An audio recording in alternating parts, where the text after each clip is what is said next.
নারীকে আমি একটু সম্মান জানাই, সেলুট জানাই যে বিএনপি ডাকে আপনারা এখানে এসেছেন। আপনাদের সম্পর্কে কবি নজরুল লিখেছেন যে পৃথিবীতে যা কিছু মহান সৃষ্টি চির কল্যাণকর, অর্ধেক তার করিয়াছে নারী, অর্ধেক তার নর দিল ক্ষুধা, নারী দিল সুধা, ক্ষুধায় সুধায় মিলে জন্ম লভিছে মহামানবের, মহাশিশু দিলে দিলে। পৃথিবীতে যা কিছু মহান কল্যাণকর, অর্ধেক তার করিয়াছে নারী, অর্ধেক তার নর। কোন রণে কত খুন দিল নর, লেখা আছে ইতিহাসে, কত নারী দিল সিঁদুর, লেখা নাই তার পাশে। মানে কোন যুদ্ধে কত বীর আত্মহত্যা করলো, জীবন দিল, ইতিহাসে সব লেখা থাকে, কিন্তু কত নারী যে সিঁদুর দিল এই কথা ইতিহাসে লেখা থাকে না। এই নারী, এই আমাদের অর্ধেক ভোটার, অর্ধেক মানুষ, তাদেরকে পেছনে রেখে, তাদেরকে অবরুদ্ধ রেখে, তাদেরকে সাথে না নিয়ে কোনো বিজয় অর্জিত হতে পারে না। এই বোনেদের জন্য, মায়েদের জন্য সকলে একটা করতালি। বন্ধুরা, কৃষক দলের সমাবেশ করতে এসেছি। বাংলাদেশের কৃষক, আজ পর্যন্ত বাংলাদেশের অর্ধেকের বেশি মানুষ কৃষি পেশার সাথে সম্পৃক্ত। বাংলাদেশের অর্থনীতির মূল চালিকা শক্তি এখনো আমার কৃষি পেশা। আর বাংলাদেশের বৈদেশিক মুদ্রা আনে গার্মেন্টস সেক্টর থেকে। সেই গার্মেন্টস সেক্টরে বাংলাদেশের কৃষকের সন্তান, বাংলাদেশের কৃষকের মেয়ে যদি সেলাই না করে, আমরা বৈদেশিক মুদ্রা পাবো। আর বিদেশে এই কৃষকের সন্তান হাল ভাঙা পরিশ্রম করে রেমিটেন্স পাঠায় আমাদের অর্থনীতি চলে। অথচ আমার কৃষক সব চাইতে উপরে। এই কৃষকের মর্যাদা, এই কৃষককে একজন ভালোবেসেছিলেন, তিনি এখন আর আমাদের মাঝে নেই। তার নাম শহীদ রাষ্ট্রপতি জিয়াউর রহমান। অবিসংবাদিত জাতীয়তাবাদী নেতা, ধূমকেতুর মতো আসলেন, এলেন, দেখলেন, জয় করলেন, রেখে গেলেন এক বিশাল কর্মযজ্ঞ, বিস্তৃত এক স্বপ্নের প্রবাহ। যেই স্বপ্ন এখনো বাংলাদেশের পূর্ব থেকে পশ্চিম, উত্তর থেকে দক্ষিণ, বাংলাদেশের কোটি কোটি মানুষ শহীদ জিয়াউর রহমানকে ধারণ করে, তার দলকে ধারণ করে, বেগম খালেদা জিয়াকে ভালোবাসে, তারেক রহমানকে ভালোবাসে। প্রিয় বন্ধুরা, ৭২ থেকে ৭৫ সাল বাংলাদেশ করাবিহীন বাংলাদেশ, দুর্ভিক্ষে হাজার হাজার মানুষ মৃত্যুবরণ করেছে, কুকুরে মানুষে একসাথে খাবার খেয়েছে। বাংলাদেশের মানুষ ঘরে ঘুমাতে পারে নাই। জিয়াউর রহমান আসলেন ৭৬ সালে, এসেই তিনি খাদ্য উৎপাদন করলেন ৩ গুণ করা যায়, আবার কত দ্বিগুণ করতে হবে। বাংলাদেশে ১২,০০০ কিলোমিটার খাল খনন করলেন কৃষি আবাদের জন্য। বাংলাদেশে সবুজ বিপ্লব তৈরি করলেন। বাংলাদেশে আধুনিক কৃষি যন্ত্রপাতি আমদানি করলেন প্রথম শহীদ রাষ্ট্রপতি জিয়াউর রহমান।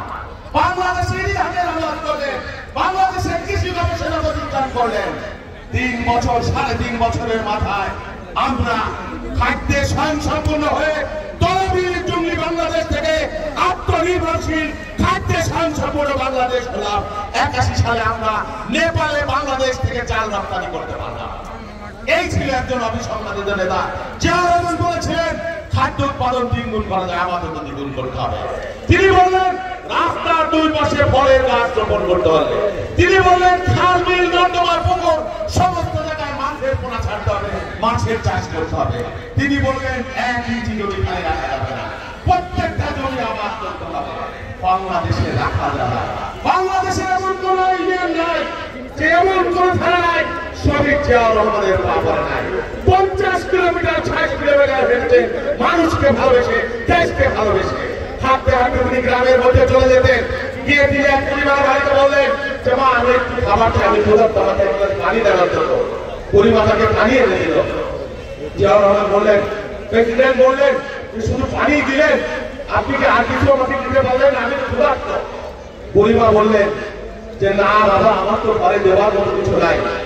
প্রেসিডেন্ট বললেন যে আপনি যদি একটি গরু পালন করতেন, গাড়ি পালন করতেন, তাহলে তো আপনি আমাকে একটু দুধ দিতে পারতেন। আপনি যদি একটি পেঁপে গাছ লাগাইতেন, আপনি তো আমাকে একটু পেঁপে দিতে পারতেন। আপনি একটি পেয়ারা গাছ লাগালে আমাকে একটু পেয়ারা দিতে পারতেন। আবার আমি আপনার বাড়িতে আসবো আগামী বছর, আপনার জন্য আমি গাড়ির ব্যবস্থা করবো, আপনার জন্য গাছের চারার ব্যবস্থা করবো, আপনার বাড়িতে এসে আমি যেন না খেয়ে যাই। এই ছিলেন একজন জিয়াউর রহমান। দেশকে ভালোবেসে, দেশের মানুষকে ভালোবেসে জীবন দিয়ে চলে গেছেন।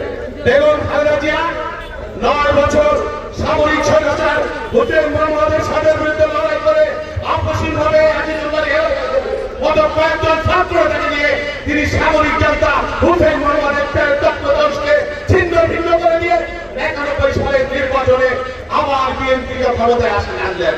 ক্ষমতায় এসে বেগম খালেদা জিয়া প্রথম ঘোষণা করলেন 25 বিঘা জমি আপনারা মৌকুফ করে দিয়েছেন কিনা বলেন। বেগম খালেদা জিয়া বলেন 5,000 টাকার কৃষি ঋণ আমরা মৌকুফ করে দিলাম। তখনকার দিনের 5,000 টাকা এখনকার দিনের 50,000 টাকার চাইতে অনেক বেশি। 13,000 কোটি টাকা যখন তিনি রাখতেন ভর্তুকি দিয়ে ব্যাংকে দিয়ে এই কৃষকদের কৃষি ঋণ মৌকুফ করেছিলেন।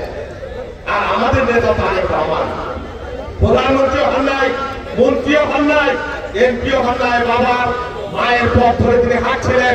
বাংলাদেশের গ্রাম জনপদে হেঁটে বেরিয়েছেন, বাংলাদেশে 1 কোটি গাছের চারা রোপণ করেছেন। জাতীয়তাবাদী ছাত্রদল ভাই ওনার নেতৃত্বে তিনি ভারতে ছুটে গিয়েছেন পেঁপে বাছর পেঁপে খামার দেওয়ার জন্য, সারা বাংলাদেশে পেঁপের চাষ হয়ে দেওয়ার জন্য তিনি ভারতে ছুটে গিয়েছেন। সৌদি আরবের খেজুরের চাষ কিভাবে করা যায়, এই চাষ কিভাবে সারা বাংলাদেশে ছড়িয়ে দেওয়া যায় তা তিনি দেখবার জন্য তিনি কৃষকের মধ্যে গরিবদের মধ্যে হাঁস মুরগি গরু ছাগল বিতরণ করছেন। তখন তিনি একটি স্লোগান তুলেছিলেন, একটি উদ্যোগ একটি চেষ্টা এনে দেবে সচ্ছলতা, দেশে আসবে স্বনির্ভরতা। এই হলো আমার দলের কৃষকদের নিয়ে ভালোবাসা কথা। আর আওয়ামী লীগের আমলে 25,000 টাকা কৃষি ঋণের জন্য কোমরে দড়ি বেঁধে কৃষককে জেলখানায় নিয়ে চলে গেছে। এই কৃষি সেচের পানির জন্য বাংলাদেশের